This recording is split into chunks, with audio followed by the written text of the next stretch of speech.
Écoutez, d'ores et déjà, merci à tous de vous être inscrits et présentés aujourd'hui pour ce webinaire.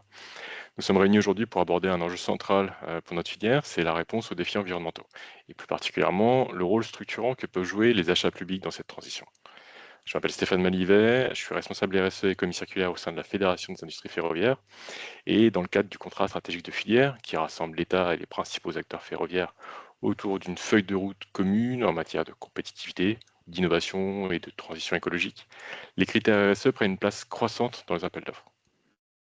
Alors face à cette évolution et suite à une dynamique lancée avec la SGP, la SNCF Réseau et la RATP, nous nous sommes donné une double ambition, accompagner les industriels dans leur préparation et favoriser une meilleure compréhension mutuelle entre les différents acteurs de l'écosystème.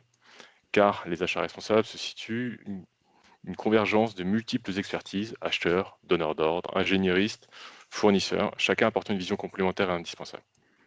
Alors pour en discuter, j'ai le plaisir d'être entouré de plusieurs acteurs engagés. On a Virginie Villert d'Egis, qui représente Syntec Ingénierie, Camille Bedon pour la FNTP, Stéphane Gaffier pour la SGP, Vincent Monclu pour la RATP et Thomas Pégalajard pour SNCF Réseau. Donc là, rien que ça, on voit la diversité des regards, montre le côté collectif de cet enjeu pour la filière. Alors, il y a une vraie dynamique autour de l'impact environnemental dans notre filière. Et pour commencer, Stéphane, est-ce que tu veux bien nous parler du positionnement de la SGP sur ce point? Oui, effectivement, et pour revenir un petit peu sur l'origine de la démarche, en fait, de constitution en fait de ce closier partagé. Donc en fait, effectivement, la SGP donc c'est le maîtrise d'ouvrage pour la construction du Grand Paris Express, donc c'est 200 km de nouvelles lignes de métro. Donc nous sommes maîtrise d'ouvrage d'infrastructures ferroviaires et nous le savons tous, les infrastructures ferroviaires donc, sont un puissant levier de décarbonation des transports, en fait, hein. Pas d'une part par le report modal qu'elle implique, mais les infrastructures ferroviaires, en lien avec leur construction, leur entretien, leur maintenance, peuvent générer et génèrent des impacts environnementaux qui peuvent être importants. Donc, à l'origine, du coup, de cette démarche, il y a donc un dispositif qu'on a créé ensemble qui s'appelle Environnement Express et dans lequel on a pu travailler.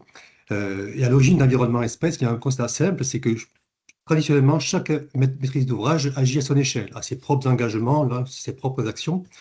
Mais si on veut peser de manière plus forte et plus efficace pour faire évoluer les façons de construire et accélérer l'émergence des filières de la transition écologique, il est indispensable de travailler ensemble, du coup de se coordonner, de coopérer entre maîtrises d'ouvrage, mais également avec l'ensemble des acteurs de la filière, que ce soit les industriels, les bureaux d'études, d'ingénierie et les entreprises de travaux. Et du coup, avec Environnement Express, nous avons créé ensemble un espace de collaboration multi-acteurs tourné vers l'objectif d'accélérer la performance environnementale des filières. Donc, ce dispositif, on regroupe les principaux donneurs d'ordre du ferroviaire, donc SGP, SNCF Réseau, RATP, mais également l'ensemble des fédérations, la FIF, Syntec Ingénierie, mais également, on échange beaucoup avec la FNTP. Et l'objectif du coup de ce dispositif, donc, que nous avons poussé à côté SGP, c'est de produire des référentiels et des outils tangibles, opérationnels au service des acteurs de la filière, voire au-delà. Et donc, plusieurs travaux collectifs sont issus de cette démarche. D'une part, le recueil partagé de clauses et critères environnementaux dont on va échanger aujourd'hui, mais également la constitution d'une base de données de facteurs d'émission du carbone du ferroviaire. Alors, et pourquoi du coup particulièrement cette thématique, quand on en a discuté ensemble, ça fait à peu près un an maintenant, Tout à fait, oui. cette thématique autour des achats, pourquoi ça a retenu l'attention de la SGP? En fait, de manière assez évidente, comme je disais, on est maîtrise d'ouvrage public, comme la SNCF, comme la RATP. Et donc, nous avons nos propres stratégies RSE, nos propres ambitions en matière environnementale. Mais si on veut les concrétiser, il est indispensable de les décliner et de les retranscrire d'une manière ou d'une autre dans nos marchés. Et pour ça, on passe par des critères et des clauses RSE. Et en fait, la commande publique, c'est en fait un puissant levier pour la transition écologique, un levier très important d'amélioration des pratiques de la construction. En fait, c'est un moyen qu'on a de dépasser, enfin, une opportunité qu'on a de dépasser le cadre des seules exigences réglementaires dans le domaine, en fait. Et en fait, les maîtres d'ouvrage ont un rôle clé à jouer parce qu'en envoyant un signal clair, elles peuvent créer une dynamique au sein de la filière et aligner les différentes pratiques. Alors, pour revenir un petit peu sur l'historique de l'élaboration de ce recueil de clauses et des critères environnementaux communs, en fait, le travail a démarré il y a environ, effectivement, un an, hein. Alors, pour préciser, il s'agit d'un recueil de clauses des critères environnementaux qui ont déjà été implémentés dans les marchés, en fait. Et donc, l'objectif, du coup, était effectivement de constituer ce recueil de clauses et critères, mais surtout de les partager avec les acteurs de la filière dans une optique d'amélioration, d'anticipation, mais également d'essaimage à d'autres maîtrises d'ouvrage. Donc, effectivement, il y a environ un an, on a, avec SNCF Réseau, avec RATP, commencé à mettre en commun nos principales clauses et critères dans le domaine environnemental, que ce soit par rapport à de la décarbonation, par rapport à l'économie circulaire ou d'autres sujets. Et à l'été 2025, nous avons partagé ce premier recueil partagé, enfin, ce recueil commun, avec les adhérents des différentes fédérations professionnelles, donc les industriels, les entreprises de la construction, les bureaux d'études, afin de recueillir leurs retours, leurs points de vigilance éventuels, mais également leurs propositions d'amélioration. Nous avons consolidé l'ensemble de ces retours à l'automne. Ça a conduit en fait à un atelier qu'on a mené en novembre. Et tout ça a abouti à la création et au lancement aujourd'hui de la clause verte ferroviaire, voilà, qu'on va vous présenter. Ah, merci, c'est une belle transition du coup, parce que je voulais avoir maintenant l'avis de ces différents titulaires de marché. On peut commencer peut-être par Virginie. Pour Syntec Ingénierie, comment as-tu perçu toi cette démarche? Ah, parfait, je n'avais pas le micro, c'était un peu compliqué. Déjà, bonjour à toutes et tous, hein. Merci de votre présence, de votre engagement. Ce qui est très important, c'est cette démarche, cette coalition de sponsors finalement qui s'est mobilisée, ingénierie, maîtrise d'ouvrage, entreprise autour du sujet. Naturellement, pour Syntec Ingénierie, qui est déjà engagé depuis plusieurs années dans cette démarche de transformation finalement de nos secteurs, de nos infrastructures, nous ne pouvions que répondre présent à cet appel, puisque nous avons déjà essayé d'élaborer avec vous et entre ingénierie également des documents tels que les leviers de l'ingénierie pour la transition bas carbone des infrastructures. Un autre monde est atteignable, comme le rappelle régulièrement notre président. Et je pense que toutes nos sociétés ont à cœur maintenant d'accompagner nos maîtres d'ouvrage dans des rôles réaffirmés, des rôles où nous devons respecter et nous devons aider à une construction d'ouvrages certes pérennes, sans risque et durables, mais intégrant de plus en plus ces enjeux climatiques. Donc forcément, la réponse était oui. Merci de nous avoir invités à cette table et oui, nous souhaitons apporter un éclairage et accompagner tout au long du cycle de vie des infrastructures cette démarche. Merci Virginie. Camille, alors, un petit problème de micro. Non, c'est tout bon. C'est parfait, nickel. Alors du coup, Camille, toi, tu as la particularité de représenter le FNTP, mais au sein de la FNTP, peut-être que tu veux dire un mot sur le SETVF? Oui, bien sûr. Alors, je remplace du coup le SETVF, qui est le syndicat de spécialité donc des travaux de voies ferrées, qui malheureusement aucun des n'a pu se rendre disponible aujourd'hui. Ils sont en pleine période d'AG, c'est un petit peu compliqué, mais du coup, je les représente aujourd'hui pour notamment pouvoir remonter les besoins qu'ils ont pu évoquer au cours des différents ateliers auxquels ils ont pu participer, auxquels j'ai pu aussi participer pour représenter la FNTP.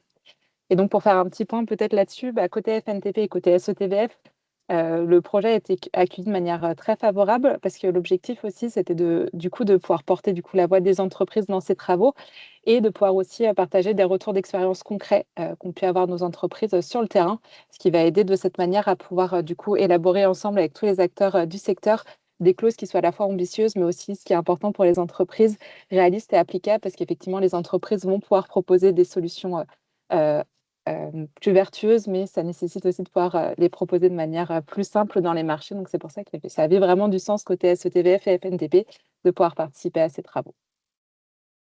On vous a présenté quelques éléments déjà de la démarche, ce que l'on voulait en faire en tout cas. Mais concrètement, qu'est-ce qu'il en est ressorti? Du coup, Vincent, est-ce que tu veux nous apporter la vision de la RATP? Oui, bonjour. Du coup, nous, c'était un vrai challenge parce que on avait un certain nombre de clauses et de par-ci, par-là, et ça nous a obligés à nous formaliser, et ça a été ça nous a pas mal remis en question. D'ailleurs, faut qu'on retravaille en interne parce qu'on a eu pas mal de retours très intéressants de la plupart des personnes sollicitées, et pour nous, c'est vraiment la vision qu'on cherche à avoir au sein des achats responsables, qui est de travailler de manière sectorielle et d'arrêter de solliciter chacun de notre côté et d'avoir des méthodologies communes. Et cette vision-là est pour nous la plus importante dans une démarche achat responsable. Merci. Et Thomas, du coup, pour la SNCF Bon, Réseau plus particulièrement. Oui, oui, bonjour tout le monde. Donc, déjà, juste un petit mot d'introduction à SNCF Réseau, c'est 48 000 km de voies de chemin de fer, 28 000 ouvrages d'art, dont 15 000 ponts, par exemple, ou 1500 tunnels. Donc, en termes de patrimoine à gérer, on est sur ces enjeux assez importants. Évidemment, comme le rappelait Stéphane côté SGP, les impacts, ou du moins les enjeux environnementaux sont importants, sont liés à ce niveau du réseau. Et SNCF Réseau, en parallèle, on représente 6,3 milliards d'euros d'achats par an. 6,3 milliards d'euros d'achats par an, dont 97% auprès d'entreprises françaises et plus de la moitié auprès de PME. Donc la question qu'on se pose, nous, c'est comment est-ce qu'on peut continuer à finalement avoir un impact positif sur l'environnement. Donc on a des marchés qui sont dédiés à des démarches environnementales. Par exemple, le réemploi du ballast, on a un marché dédié au réemploi du ballast qui rentre dans ces 6,3 milliards d'euros d'achats annuels. Donc ça, on va dire, c'est couvert.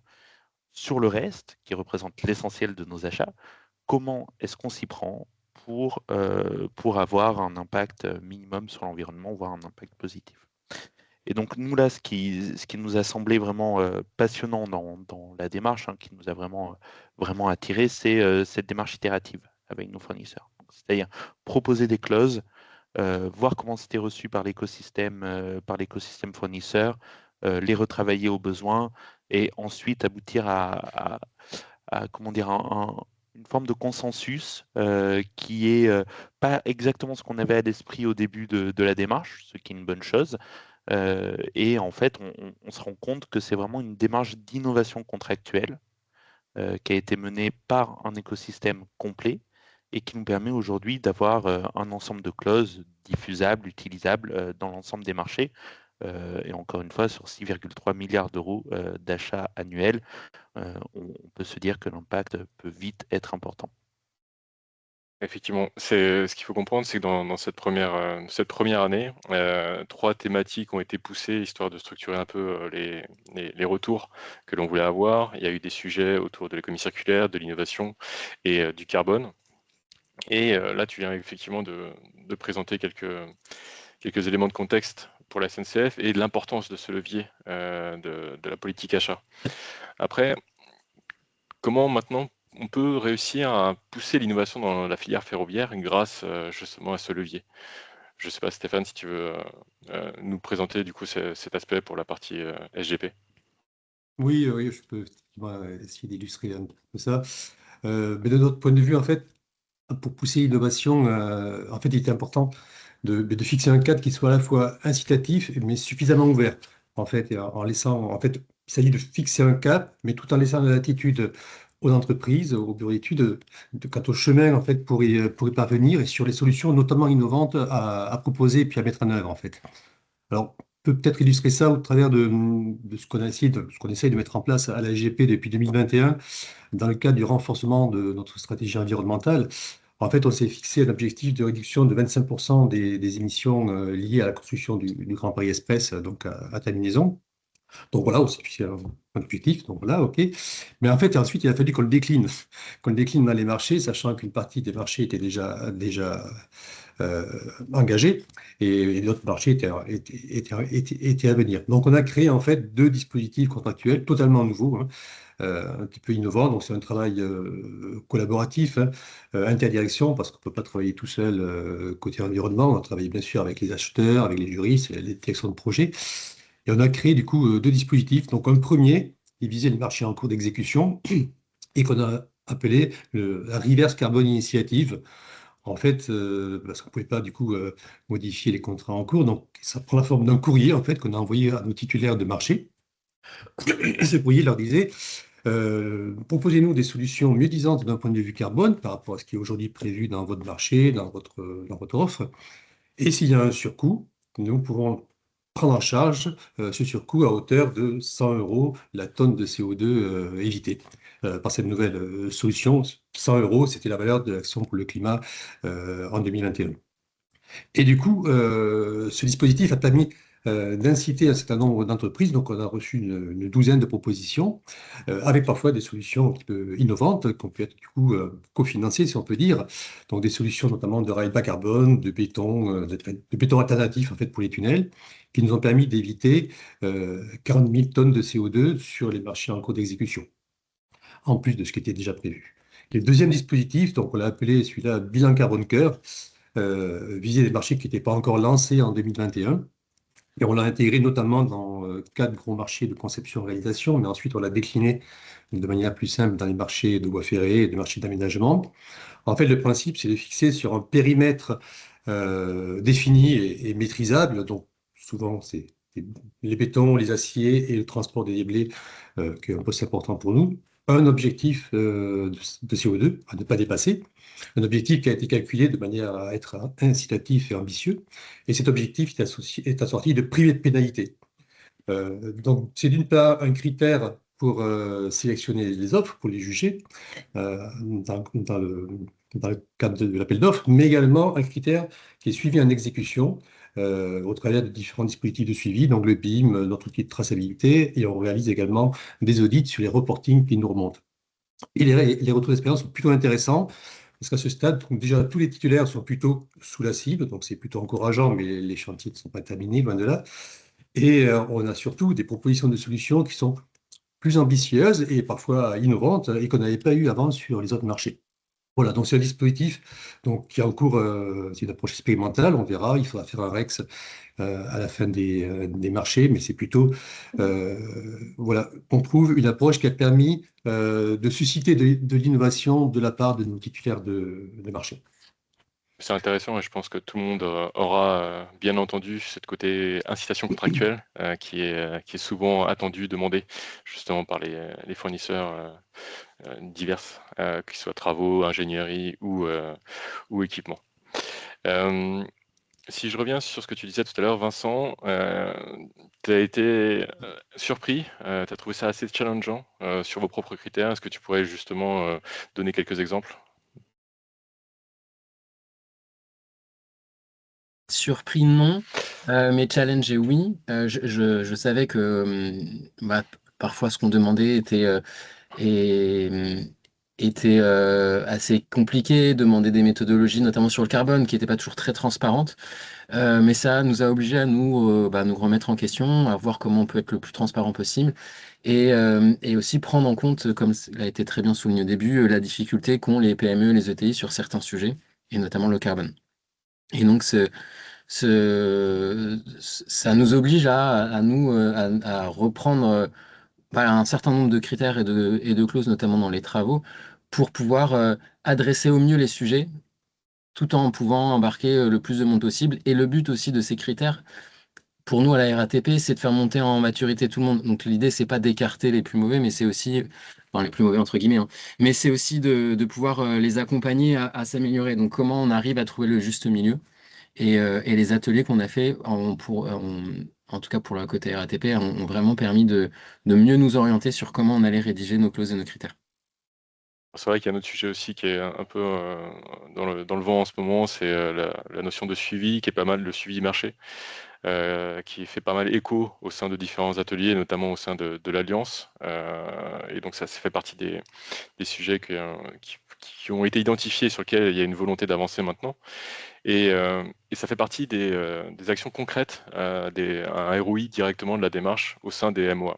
Et c'est vrai que, alors, j'ai utilisé le terme surpris, mais le côté challengeant a été aussi matérialisé par le fait que des critères qui ont déjà été utilisés, hein, qui ont été intégrés directement dans les marchés, aujourd'hui n'ont pas été valorisés sur la plateforme qu'on vous présentera tout à l'heure, qui est la clause verte ferroviaire. Mais c'est pas dans une posture négative en se disant oula, on risque de se faire taper dessus. Non, parce qu'il y a cette démarche collaborative et itérative qui fait que les MOA ont présenté ces critères et ils se sont aperçus, comme l'expliquait très bien Vincent juste avant, de se dire qu'il fallait la retravailler. Maintenant, Thomas, est-ce que tu pourrais me donner, toi, un exemple de perception que tu as pu avoir suite aux réactions des ingénieristes industriels sur le sujet? Un exemple de perception sur les enjeux de non-diffusion, Stéphane? Je suis pas certain de saisir la question. Un critère sur lequel tu t'es dit, là, il va falloir qu'on retravaille le sujet, donc on va pas le présenter tout de suite. On va d'abord le retravailler en interne pour être sûr qu'il y aura bien une compréhension en face des futurs titulaires. Alors je parlerai bien de la clause carbone, mais je pense que quelqu'un d'autre est peut-être plus pertinent que moi sur le sujet. Non, Stéphane, ou j'ai mal. Enfin voilà, typiquement Vincent vient d'en toucher un mot sur le critère carbone. Il faut déjà qu'on se mette d'accord sur la base de facteurs d'émission. Enfin, comment est-ce que en interne, entre différentes maîtrises d'ouvrage, on se met d'accord sur quels sont les facteurs d'émission que l'on prend en compte pour caractériser les offres de nos fournisseurs. Donc ça, c'est vraiment un sujet qu'on doit encore maturer, et il y a un guide d'accompagnement des critères qui devra encore être diffusé. Mais je ne suis pas certain que tu m'attendais sur cette question-là, Stéphane, en particulier. Peut-être si tu peux préciser juste pour que... Non, après, Hmm. tu es la voix de la SNCF, mais tu n'étais pas au Oui. cœur de la démarche.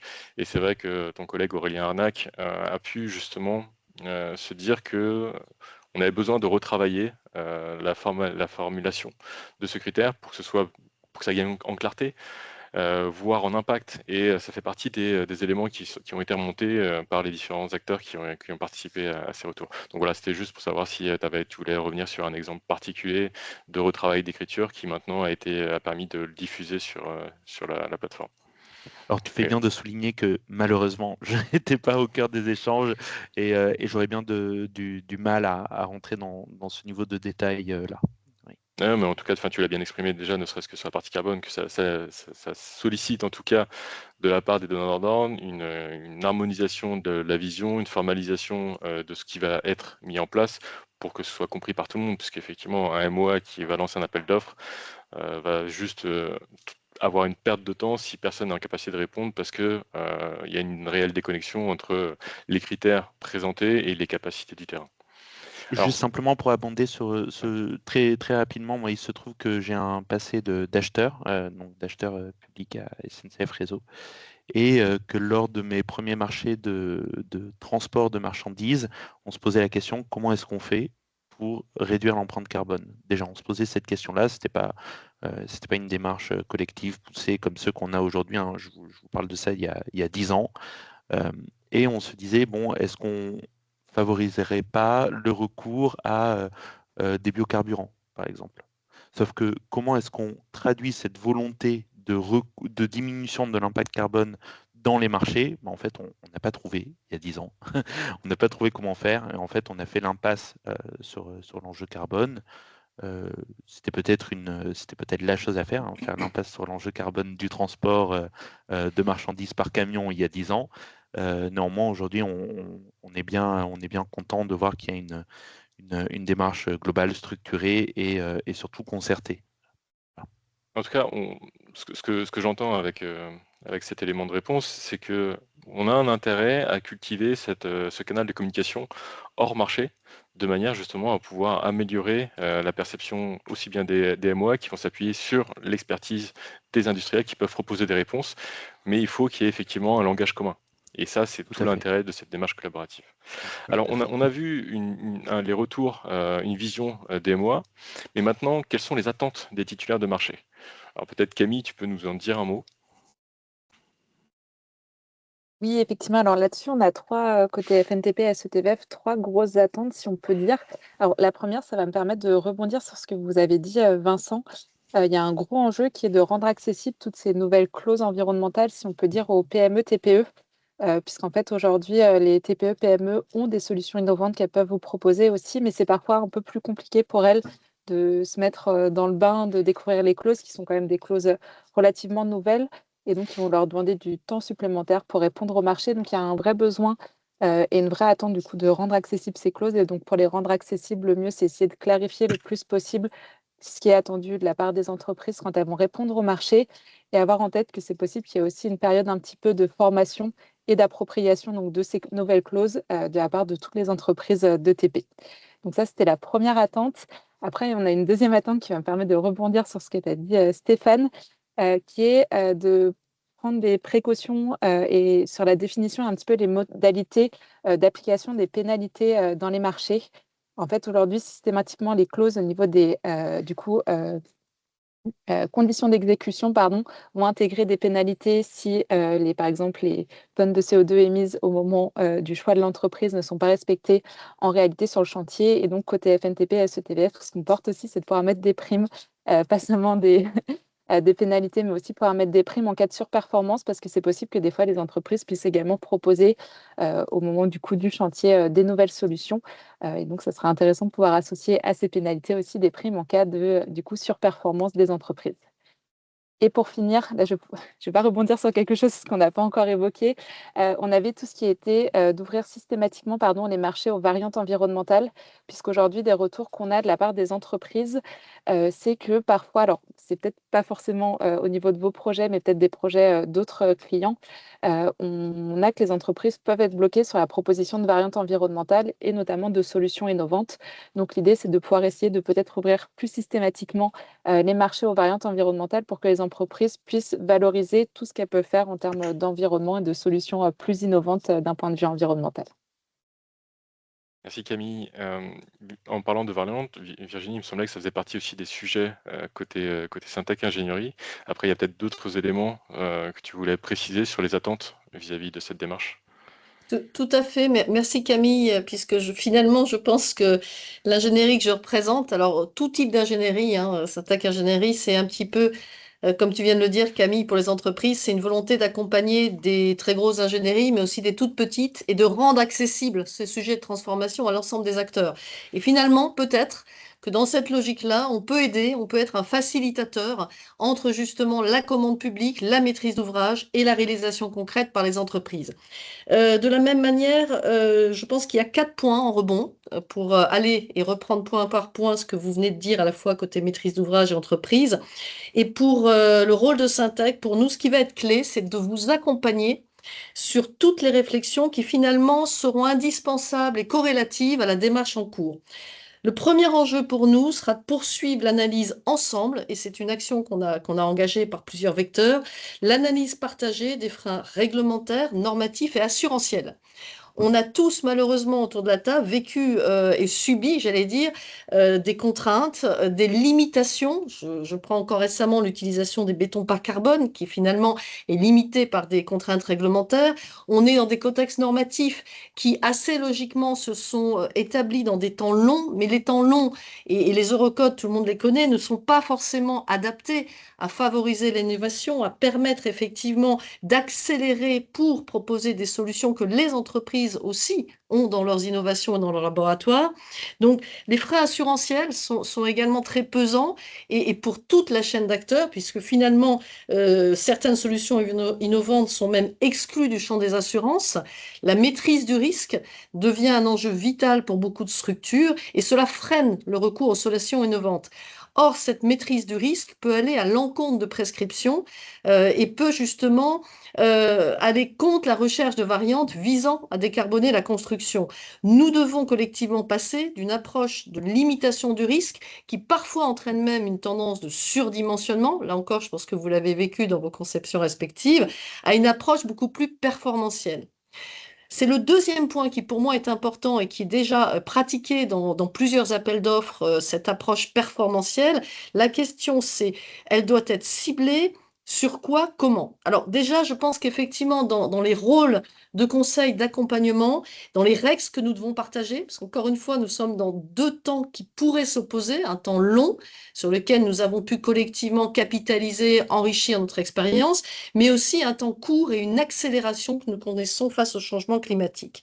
Donc, il est important dans cette approche performantielle, effectivement, de pouvoir cibler les enjeux, les poids de coûts, les sujets. Les poids de coûts ne seront pas les mêmes, quelqu'un l'a dit, sur X milliers de kilomètres de réseau ferroviaire, dans des stations de métro, etc. Donc, cet accompagnement-là, il doit être pris en main, il doit être poursuivis par l'ensemble de la profession. Également important pour moi, tu viens de le dire Camille, c'est nous challengeons, je reprends le terme qui a été employé, nous nous questionnons finalement sur notre rôle d'ingénierie dans la gestion des variantes. Comment finalement accompagner ces variantes qui vont ouvrir à des solutions techniques plus innovantes, mais en même temps qui peuvent porter sur des parties d'ouvrage qui n'auront pas fait l'objet de phases de conception préalable.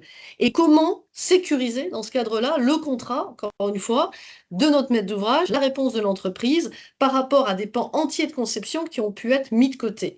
Donc la difficulté pour moi, elle est multiple. C'est déjà qu'une variante, elle doit pouvoir être jugée, tu l'as dit, sur des critères qui sont objectifs, définis, communs.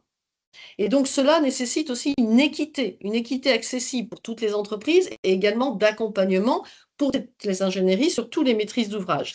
Ça passera également par la collecte et l'actualisation des données, la fiabilité de bases de données communes, la révision portée par l'ensemble de la profession, aidée aussi de nos maîtrises d'ouvrage et de l'ingénierie publique, parce que je représente certes l'ingénierie privée, mais le combat est co-porté avec l'ingénierie publique, est indispensable. Le troisième enjeu, pour moi, le carbone, oui, mais pas que le carbone. Et ça, on l'a dit, des enjeux de décarbonation, plus ou moins réussis, mais sont au cœur des préoccupations depuis plus d'une dizaine d'années. Néanmoins, attention, petite recommandation, et je sais que vous y êtes absolument sensible, à élargir le spectre d'analyse avec une approche systémique, à être dans une logique d'analyse cycle de vie où on prend en compte notamment l'approche territoriale, puisqu'un projet peut être au cœur d'un territoire ou au cœur d'interterritoires, et comment finalement tout cela s'équilibre pour ne pas créer un déséquilibre au bénéfice d'une opération et malheureusement au détriment d'une autre. Donc cette logique de co-bénéfice va être très importante et l'ingénierie derrière doit repenser son raisonnement. On est dans une équation plus complexe. On a même dans les logiques de terrassement des projets d'expertise qui ont été menés en conjoint, des projets FEREC, Terre CO2, qui pouvaient parfois amener à des contre-intuitions. Une optimisation de terrassement sur un sujet carbone doit intégrer aussi les sujets de l'approvisionnement en eau, les sujets d'économie circulaire.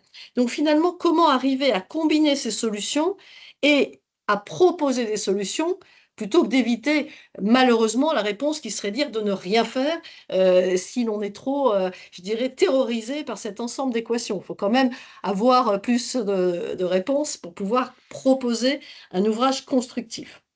Voilà, donc pour moi, ce qui est important, c'est favoriser l'approche systémique, prendre en compte plusieurs indicateurs, probablement pas seulement que l'indicateur carbone, même s'il est majeur, et vous l'avez dit, les objectifs de décarbonation, moins 25% d'émissions produites sont très importants, mais il faut effectivement pour cela regarder l'ensemble du cycle de vie et jouer sur plusieurs temps d'échelle. Le dernier message, je pense porter tous ensemble, c'est un message de poursuivre en collectif. Ça me paraît vital. Typiquement, peut-être élargir, et je sais que tu vas y revenir sûrement juste après, Stéphane, qu'il est prévu d'élargir aux autres secteurs le retour d'expérience, les bonnes pratiques. Effectivement, on a la chance de pouvoir répondre à des appels d'offres dans des secteurs assez diversifiés et on voit dans des secteurs autoroutiers, portuaires, des bonnes idées, des bonnes pratiques et des échanges qui peuvent se faire avec le secteur ferroviaire très, très poussé et représenté ici. Également important, objectiver les données. Ça, je serai un peu dans la répétition, mais pour nous, c'est fondamental pour pouvoir faire les évaluations correctes, pour donner la bonne appréciation, le bon accompagnement.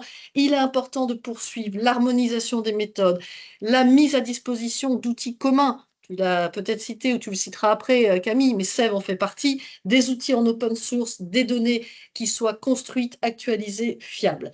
Et tout ça, naturellement, ça doit être accompagné de conseils juridiques, de souplesse réglementaire, normative. On se focalise, et c'est très bien, l'impact des phases travaux est très important. On sait aussi qu'au niveau de l'ingénierie, on va devoir se préparer à accompagner l'acte 2 de la loi climat et résilience avec des obligations réglementaires légales applicables à partir du 22 août 2026. Comment s'y prépare-t-on? Tous ces sujets-là, au jour d'aujourd'hui, progressent. Est-ce qu'ils progressent assez vite? Je ne sais pas. Mais en tout cas, nécessitent sur ces 4 points-là d'être accompagnés et poursuivis en collectif. Merci Virginie. Comment rebondir là-dessus? Vous vous rendez compte de l'importance des travaux qu'il y a à travers cette démarche. Moi, c'était mon mon objectif, hein, quand je suis arrivé à la FIF, on a demandé d'accompagner les TPME sur les appels d'offres à travers ces critères RSE, et on voit bien qu'ils prennent davantage de poids. Et quand on fait la somme de tout ce qui a été évoqué, que ce soit par Camille ou par Virginie, on voit bien que ça ne va pas être fait en une fois.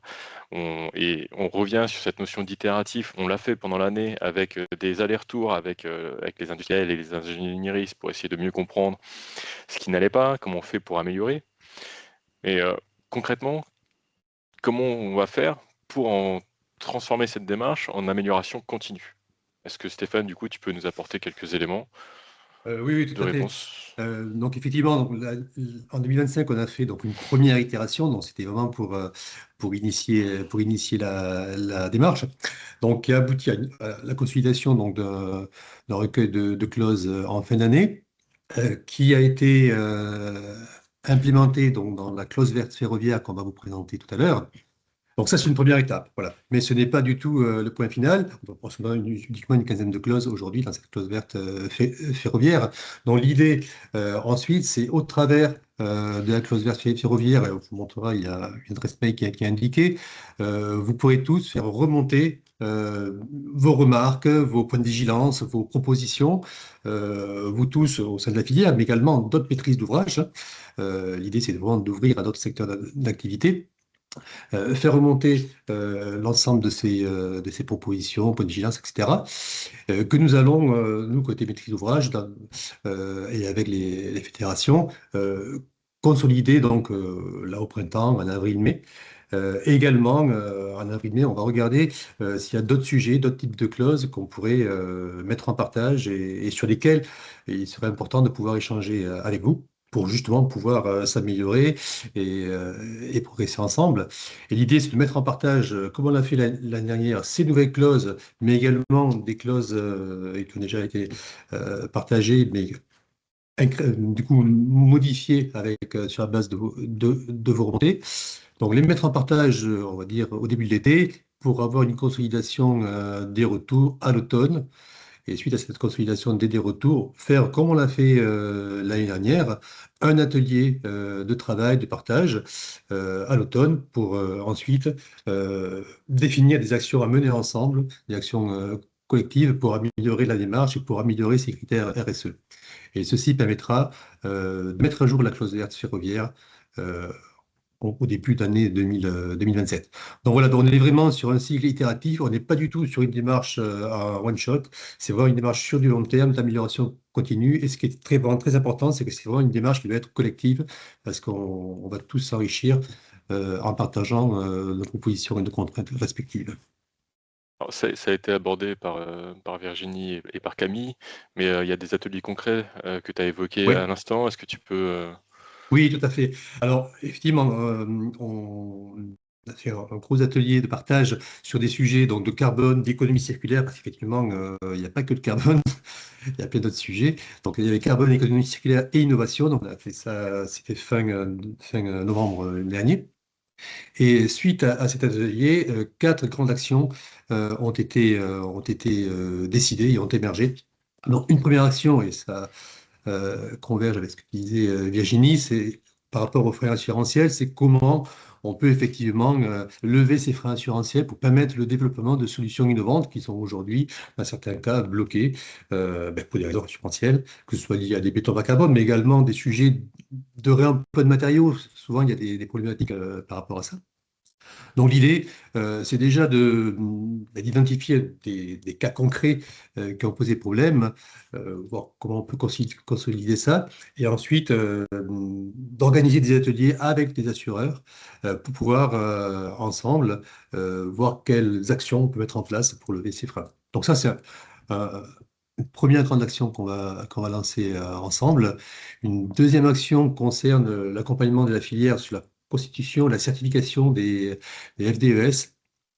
On a constaté effectivement qu'il y avait une demande, que tous les producteurs de FDES ne savaient pas trop comment s'y prendre. Il y a un vrai besoin de formation par rapport à ça. Également, pour revenir sur le sujet de l'harmonisation des méthodes et des outils, besoin d'avoir un cadre d'évaluation carbone dans les marchés. Donc là, l'idée également, sur la base d'ateliers itératifs dans le courant du semestre, c'est d'établir une note une note pour guider et pour fixer un cas d'évaluation carbone dans les marchés. Et en fait, une quatrième action, donc plutôt à destination des maîtres d'ouvrage, des acheteurs publics, c'est un guide en fait pour la mise en place de dispositifs incitatifs dans les marchés. Parce qu'il ne s'agit pas de prendre toutes les clauses qui sont dans la clause ferroviaire et de les accumuler dans un marché.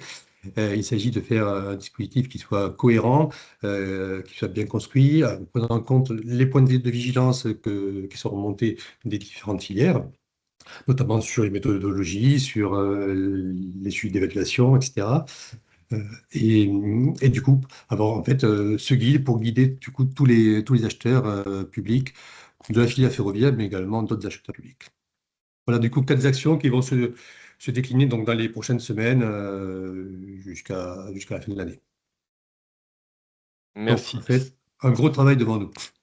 Un gros travail, effectivement. Donc, je ne sais pas si vous avez besoin qu'on revienne dessus. Il y a effectivement ce cycle itératif et qui a vocation à être répété chaque année à partir du moment où on sent que c'est un outil. Et on en parlait, hein, et les attentes de Virginie de Camille, il faut outiller la filière pour pouvoir avancer ensemble. Si on voit que l'outil fonctionne et permet d'avoir des résultats concrets, on a vocation à le maintenir en l'état, voire l'améliorer. Alors maintenant, déjà merci effectivement d'être resté jusqu'au bout. On n'a pas eu de perte en termes de participants, donc c'est plutôt une bonne nouvelle. On voit que c'est quelque chose qui peut vous intéresser et sur lequel l'objectif, ça sera vraiment de travailler sur délivrer maintenant. Enfin maintenant, on le fait déjà depuis un an. Mais pour en savoir plus, nous allons mettre en place, ça a déjà été mis en place, la clause verte, je vais vous la présenter rapidement. C'est déjà en ligne, c'est sur le site de La Clause Verte. La Clause Verte étant une association qui a été mise en place, enfin le CD2E, pardon, qui a créé la plateforme, a développé cette plateforme de critères RSE avec pour objectif de valoriser et diffuser les bonnes pratiques, mais pas que dédiées aux ferroviaires. Et nous, on s'est appuyé dessus pour pouvoir justement avoir une certaine légitimité et une plateforme qui nous permette de communiquer sur ces différents critères. Aujourd'hui, ça peut être un peu compliqué de s'y retrouver dessus. Ce que la FIF va faire, elle va mettre en place une page dédiée sur le site de la FIF et à travers notre page, vous pourrez vous y retrouver directement. Et Stéphane en a parlé tout à l'heure. Ces critères, on a vocation à les faire évoluer. Il y aura les phases d'ateliers itératifs en présentiel ou à distance, mais dans tous les cas, il y aura des réunions concrètes. Mais si au fil de l'eau, il y a des sujets qui peuvent être remontés, n'hésitez pas, il y a une adresse mail qui a été créée de manière à pouvoir justement capitaliser là-dessus. Et la FIF fera ce travail de consolidation pour pouvoir alimenter cette démarche clause verte ferroviaire.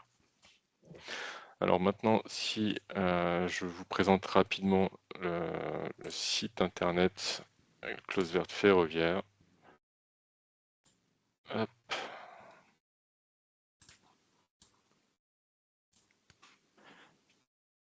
Voilà.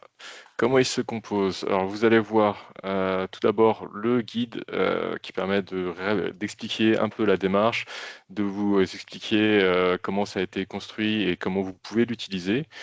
Et vous allez retrouver du coup les différents critères qui ont déjà été publiés par les différents MOA, donc SNCF Réseau, RATP et la SGP. Et sur chaque critère, vous allez retrouver des informations permettant d'avoir des explications sur ce critère, comment le prendre en compte. Pourquoi la clause, des méthodologies et les points de vigilance. Et sur ces points de vigilance, on vous rappelle du coup l'adresse email. Voilà pour un des exemples, on peut en prendre un autre qui va être un peu plus étayé. Tout ça, c'est d'ores et déjà mis en ligne. D'ailleurs, si un des co-organisateurs peut mettre le lien dans le chat, ça vous permettra déjà de vous faire la main dessus. Maintenant, ce que je voulais faire, c'est déjà remercier tous ceux qui ont participé à ce webinaire et laisser la main si vous avez des questions à poser, que ce soit sur la démarche, soit sur les critères en particulier et sur ce que l'on prévoit de faire là au sein de ces 4 ateliers ou de cette démarche itérative.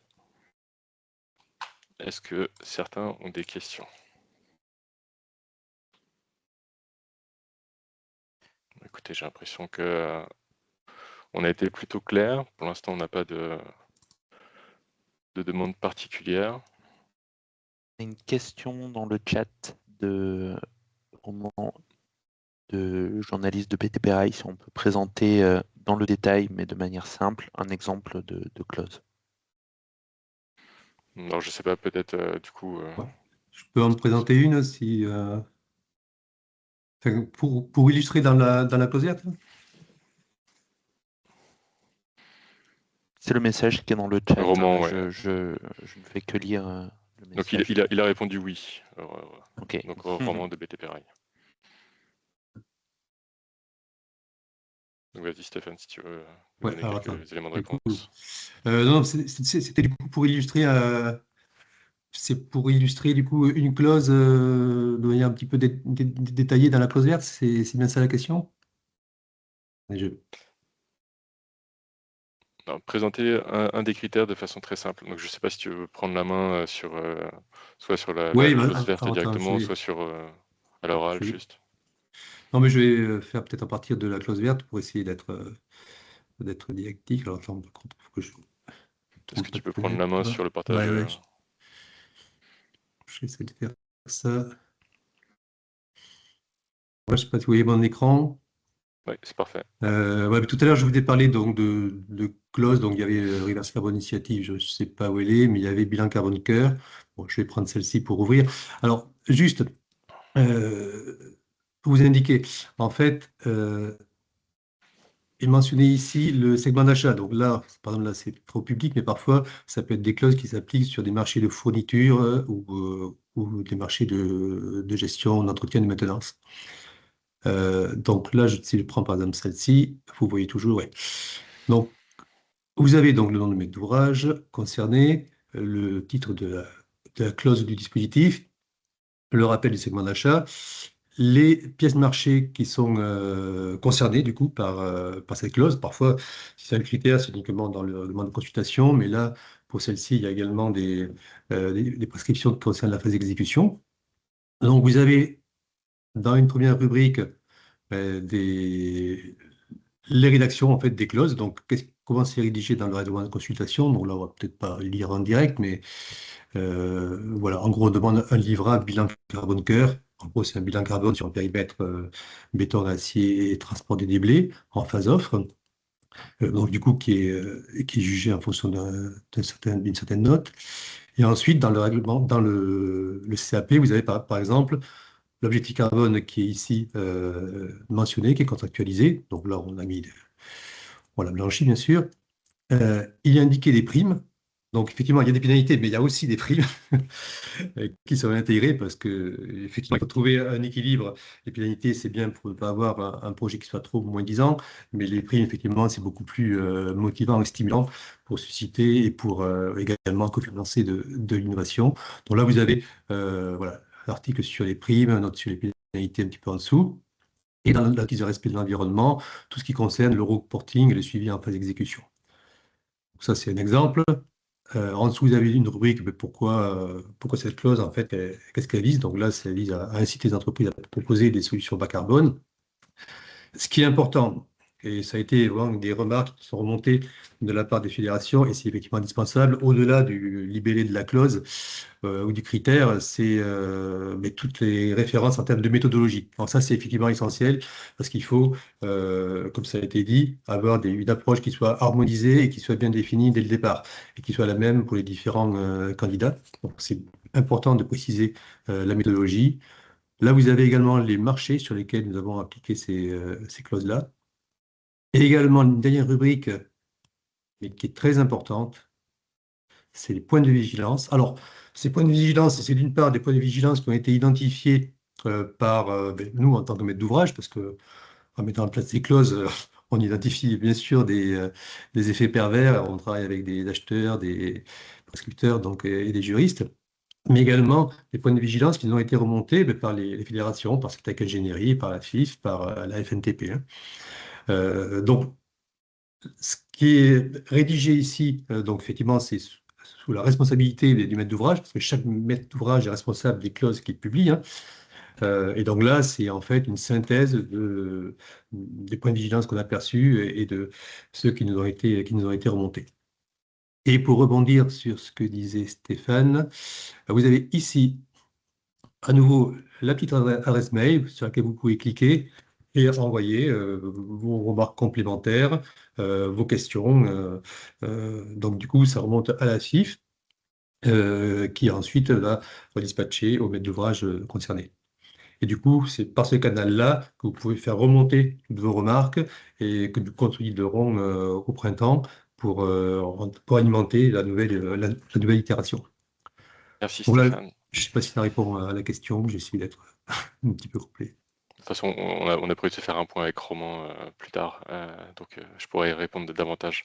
Ok. J'ai également 3 autres questions. Alors Thierry, tu Je peux demandais si on peut-être peut... rebondir, Stéphane, justement sur la question de Thierry, parce que pour le coup, je suis tout à fait dans le même état d'esprit.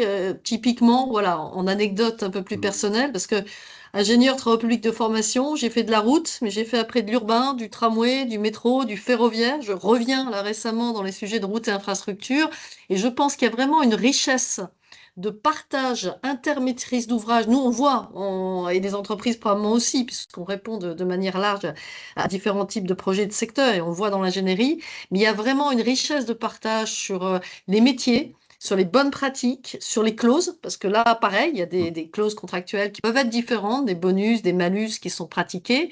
Et là, on a vraiment, enfin moi j'ai hâte de voir l'étape suivante, où on arrive à remixer un petit peu toutes ces bonnes pratiques. Alors, probablement quand même dans des logiques de territoire, hein, parce que les territoires interurbains vont être plutôt les grands infralinéaires dans des enjeux, on le sait, hein, sur des terrassements, sur du rail, on va dire de l'acier ou de la chaussée.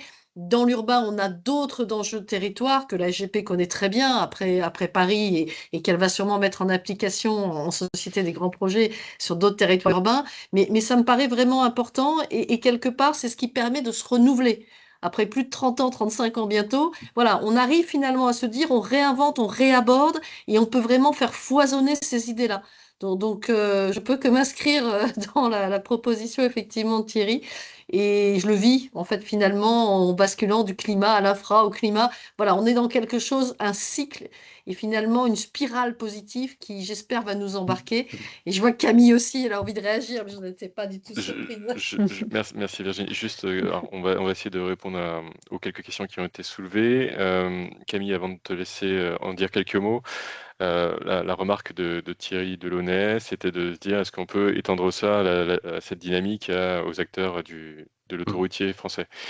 Ce qu'il faut voir aussi, une des problématiques qu'on va avoir, c'est que déjà, ne serait-ce que de réunir les principaux MOA, de se poser autour d'une table et de se dire comment on va structurer la démarche pour pouvoir la communiquer ensuite, sachant que chacun a son propre prisme, ça peut être compliqué. Donc ça fait partie des limites qu'il faudra réussir à soulever. Mais effectivement, je pense qu'on a les bons acteurs autour de la table, et notamment en passant par les ingénieristes et la FNTP, SETVF, il y a moyen de diffuser ça. Camille, si tu peux être rapide sur ta réponse, histoire qu'on puisse faire les 2 autres questions qui ont été soulevées. Merci. Pas de souci. Je voulais juste préciser que côté FNTP, on a fait un travail qui va sortir normalement d'ici le début de l'été d'analyse de 4000 DCE, notamment sur les différentes clauses, critères d'exécution et critères d'attribution, qui a été fait du coup avec le service juridique de la FNTP. Et l'idée, c'était de faire un peu une analyse des considérations environnementales aujourd'hui dans les marchés. Notamment, on a aussi des marchés qui sont un peu élargis, pas seulement du coup au métier du ferroviaire. Donc, si ça vous intéresse, je vous invite à suivre. Ça va. J'ai pas de date de publication, mais l'idée, c'était d'avoir un petit peu des recommandations et aussi pouvoir donner des bonnes, en tout cas, les bonnes pratiques qu'on considérait côté FNTP. Donc, ça pourrait être une base aussi de travail. Il ne faudra pas hésiter à nous faire des retours dessus. Ça peut Super. intéresser. C'est effectivement un gros travail que vous avez réalisé. Alors, une question, est-ce que ces clauses finiront par s'appliquer au matériel roulant? Ce qui fait écho également à la question d'Aurélie. On est sur les marchés de travaux, sur les marchés de fourniture, mais aujourd'hui on est très centré sur la partie infra. Nous, c'est un travail que l'on veut faire. La FIF a effectivement 2 casquettes, hein, matériel roulant et infrastructure. Et cette partie matériel roulant, c'est quelque chose que l'on a dans le viseur, qu'on va aller chercher. Aujourd'hui, on est parti, et comme on le dit encore une fois, une démarche collaborative, c'est toujours très compliqué puisqu'on a chacun son prisme. Il faut réussir à trouver un référentiel de communication pour pouvoir avancer ensemble. Et là, on avait déjà des acteurs qui étaient intéressés, motivés pour le faire. Donc, on a levé pas mal de boucliers, on a réussi à rendre quelque chose de concret et on a vocation à étendre. Ça fait partie, en tout cas pour la FIF, des objectifs de 2026 que d'aller chercher, et on le fera justement en s'appuyant sur nos interlocuteurs côté infrastructure, d'aller chercher les acteurs du matériel roulant. Alors, fourniture, marché public industriel. Donc, je pense que j'ai répondu aux questions. Est-ce qu'il y en a d'autres? Oui, je vois qu'il y a une question sur est-ce qu'on a déjà appliqué les pénalités carbone sur nos opérations. Alors, pour répondre, du coup, les marchés sont contaminés, les pénalités et les primes sont prévues pour la fin des travaux, donc on verra. Mais effectivement, bon, aujourd'hui, les pénalités sont prévues comme les primes dans les marchés. Dans l'idée, nous, on espère plutôt donner des primes. Pour le coup, on a plutôt cette vocation-là. Vraiment, les pénalités, c'est pour éviter d'avoir des projets trop moins 10 ans, hein, c'est un petit peu la voiture balai. Mais notre idée, c'est plutôt d'avoir un dispositif incitatif, parce qu'au travers des primes, on peut aussi, ça nous permet de cofinancer des innovations, des solutions innovantes qui n'auraient pas été implémentées sur certains marchés. Voilà, donc notre optique, c'est plutôt ça, et du coup, on prévoit les budgets pour ça, hein, dès lors qu'on met des primes, il faut prévoir des budgets. Et on est même dans une démarche aujourd'hui sur certains marchés, on regarde même à faire mettre des objectifs complémentaires avec des primes complémentaires. Alors, pas des pénalités complémentaires, mais uniquement des primes complémentaires pour inciter à aller encore plus loin. Donc, voilà, on est vraiment sur cette démarche-là et on espère ne pas appliquer de pénalités carbone. Écoutez, si on n'a pas d'autres questions a priori, ça va être les mots de la fin. Merci à tous encore d'avoir assisté à ce webinaire. Vous avez une adresse mail qui est mise en place sur laquelle on va pouvoir vous communiquer. N'hésitez pas, c'est une démarche qui s'est lancée. On n'est pas prêt de s'arrêter puisqu'on a déjà un bon programme pour 2026. Donc voilà, vous avez les noms des interlocuteurs, on va vous diffuser le support histoire que vous ayez les noms et les adresses mail. Voilà. Merci encore une fois à tous et je vous souhaite une très bonne fin de journée. Merci beaucoup. Au revoir. Merci, au Merci, au revoir. revoir. Merci, au revoir.